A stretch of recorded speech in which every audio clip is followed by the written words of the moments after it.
Yun, magana kumain. Good sign mga idol. Okay, malambing siya mga idol, no? Kaya lang sensitive. So, pag may mga bata, kanina may mga bata dyan mga idol, tumatahol na kaagad. So, yun. At medyo, mga idol, iba yung itsura niya. At alerto mga idol, no? So, itong mga aso mga idol, the more na napapagod, the more na nagiging masaya. At ito mga idol, hindi po ito nakakalabas dito sa kanyang cage. Kaya kailangan natin unti-unti mga idol na masanay para mas tumibay mga idol yung kanyang buto.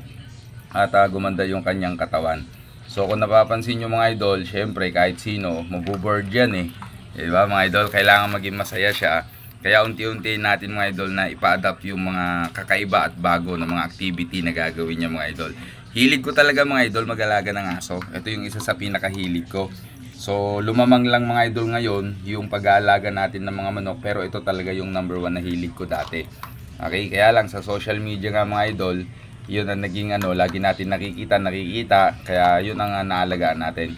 At kung naalala nyo, hindi nyo siguro maalala mga idol, no, kasi nakapost yung mga ibang upload ko dati dun sa naging aso ko mga idol na American Pitbull Terrier.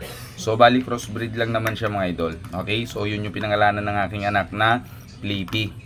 Na-stress lang yun mga idol nung iniwan ko nung nag-duty ako dyan sa Gate 3 sa Philippine Army, Philippine Air Force, Philippine Navy at Philippine Marines.